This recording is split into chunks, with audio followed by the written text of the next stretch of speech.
Rozmýšľali ste niekedy, či medzi všetkými postavami v Marvel Universe môže byť niekto, kto by dokázal poraziť Thanosa pekne 1v1 na férovku? Aj keď je Thanos Titán, ktorý získal všetky kamene nekonečne a zničil polovicu vesmíru a je jedným z najobávanejších Marvel záporákov, čo keby som vám povedal, že existujú aj iní, ktorí sa mu vyrovnajú alebo ho dokonca zvládnu prekonať. A nie je ich vôbec málo. Postupne sa dostaneme k naozaj prekvapivým, ale aj k extrémne silným postavám. Takže dopozeraj až do konca a nezabudni na like a odber. Moje meno je Patrik, vítam ťa na kanáli Ležovič Live a toto je 10 Marvel postav, ktoré sú silnejšie ako samotný Thanos. Molecule Man. Začneme hneď z hurta. Owen Reese, známy ako Molecule Man, má jednu z najúžasnejších schopností v celom Marvel vesmíre, pretože má schopnosť manipulovať s molekulami na subatomárnej úrovni, čo mu umožňuje meniť objekty z jednej formy do druhej len myšlienkou. Dokáže pretvoriť všetko od pevnej hmoty po plyny, čo mu dáva úplnú kontrolu nad svojím prostredím. Okrem toho dokáže manipulovať s rôznymi formami energie, vrátane kinetickej a tepelnej, čo mu umožňuje vytvárať alebo absorbovať energetické výboje a ničivé výbuchy. A raz sa mu dokonca podarilo vymazať celú realitu z existencie, čo z neho robí mimoriadne impozantného protivníka, ak by mu Thanos niekedy čelil. Pretože Molecule Man by ho mohol rozpustiť na molekulárnej úrovni, vďaka čomu by mocný titán bol bezmocný aj s kameňmi nekonečná. Mephisto. Tajomný pán podsvetia stelesňuje obrovskú a temnú mystickú silu, ktorú málo kto dokáže pochopiť. Ako majster manipulácie ovláda nespočetné množstvo duší, dokonca aj celé ríše. Za hranicami smrteľného vnímania svojou prefikanosťou a intelektom je schopný skaziť hrdinov aj záporákov a nalákať ich na svoje podvody prísľubmi moci, bohatstva alebo dokonca lásky. Okrem fyzickej zdatnosti mu jeho zručnosť v emocionálnej manipulácii umožňuje útočiť na svojich nepriateľov na mentálnej a duchovnej úrovni. Využíva ich najhlbšie obavy a neistotu. Keď príde na konfrontáciu s Titánom, akým je Thanos, Mephisto sa stáva ešte nebezpečnejším protivníkom. Darí sa mu Titánových vlastných spojencov obrátiť proti nemu. Mephistova skutočná sila spočíva v utrpení, ktoré môže spôsobiť, čo z neho robí rovnocenného súpera aj proti samotnému Thanosovi. Annihilus je neľútostný vládca tzv.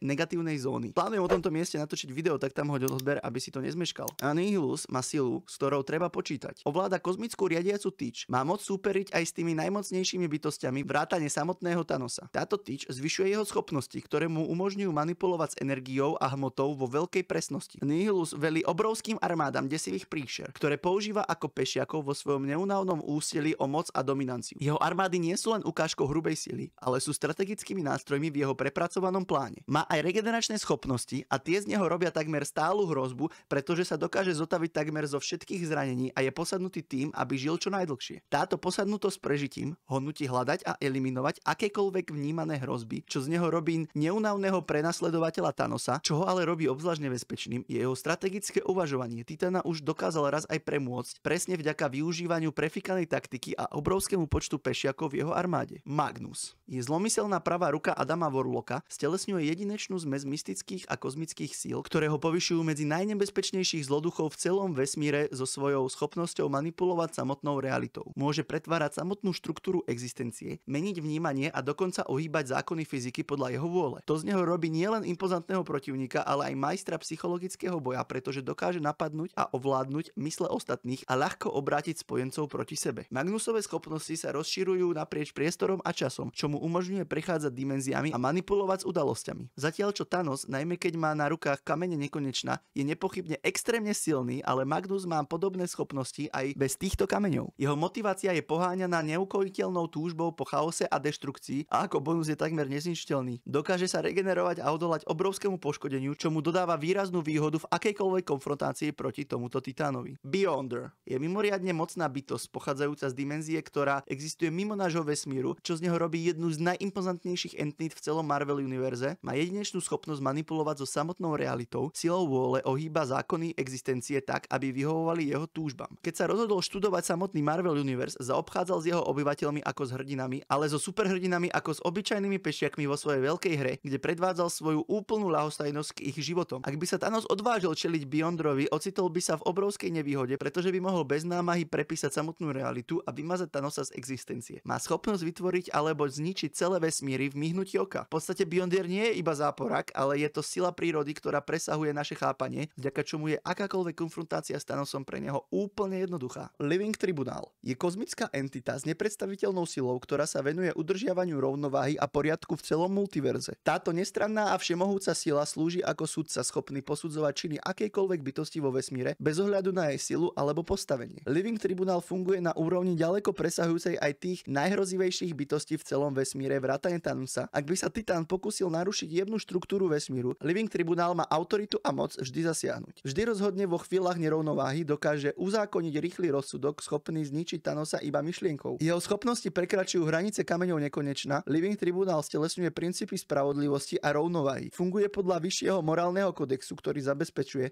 že rovnováha je udržiavaná v celom multiverze, takže v hypotetickej konfrontácii by Thanos rýchlo zistil, že jeho ambície sa nevyrovnajú všetkej sile, ktorú Living Tribunal má.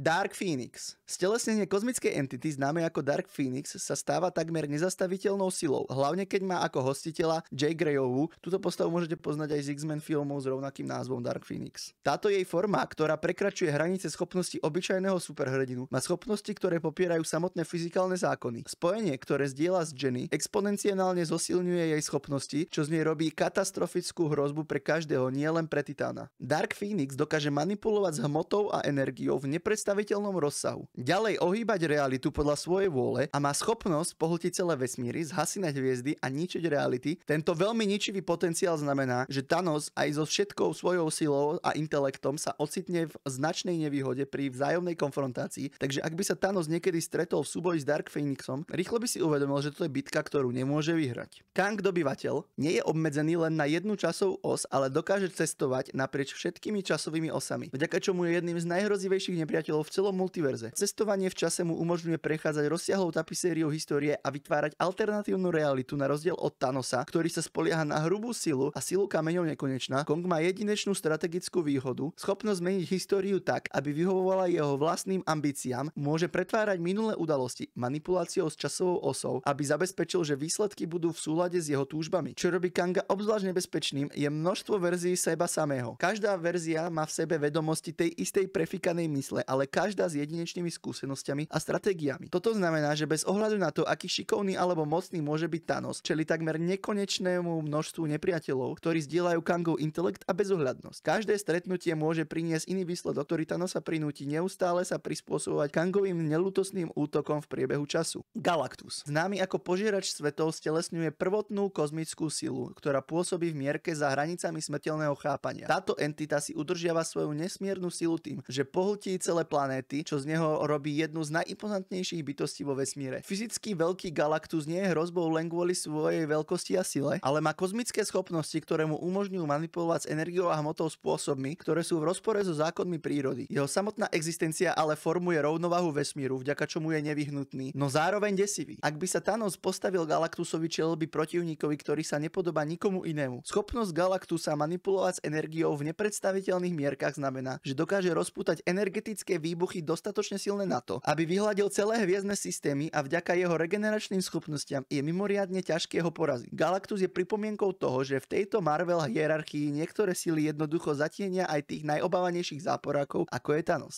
Dormammu. Vládca tzv. Temnej dimenzie predstavuje entitu čistej nevyspytateľnej energie, ktorá presahuje naše chápanie. Zatiaľ čo Thanos vyzbrojený kameňmi nekonečna predstavuje významnú hrozbu v rámci Marvel Universe, Dormammu pôsobí na úplne inej úrovni. Jeho nadvláda nad temnou dimenziou mu poskytuje bezkonkurenčnú kontrolu, ktorá mu umožňuje manipulovať so samotnou štruktúrou reality. Táto schopnosť mu umožňuje ohýbať pravidlá existencie a vytvárať zložité ilúzie, vďaka ktorým môže chytiť do pasce aj tie najbystrejšie mysle a zároveň deformuje tok času a priestor tak, ako mu to vyhovuje. Sila Dormammua nepozná hraníc. Existuje mimo časopriestor na rozdiel od Thanosa, ktorý je často viazaný fyzikálnymi zákonmi. Taktiež preukázal schopnosť uväzniť jednotlivcov v ustavičných slučkách času. Navyše jeho magická schopnosť mu umožňuje vyčarovanie obrovských armád a vypustenie ničivých kúziel, ktoré môžu zničiť čokoľvek, čo im stojí v ceste. Jeho schopnosť manipulovať s energiami temnej dimenzie mu umožňuje absorbovať a zväčšovať jeho silu, čo z neho robí takmer neprekonateľného protivníka pri zvažovaní potenciálneho konfliktu medzi Dormammuom a Thanosom. Je zrejmé, že Titána by dokonca aj kamene nekonečna moc nezachránili. Takže dúfam, že teraz už chápete, že zatiaľ čo Thanos je síce jednou z najobávanejších hrozieb v celom vesmíre, ani zďaleka nie je neporaziteľný a každý z týchto menovaných má jedinečnú schopnosť, ktorá sa vspiera samotnej realite. Čo dokazuje, že v takom obrovskom svete ako má Marvel bude vždy niekto alebo niečo ešte mocnejšie ako samotný Titán. Takže keď na budúce budete počuť o Thanosovi, nezabudnite, že môže byť len špičkou ľadovca vo vesmíre plnom kozmických síl a hrozieb a kto vie, aká je budúcnosť MCU. Je jasné, že v ďalších filmoch nás čakajú oveľa väčšie hrozby a Thanos bol len začiatok.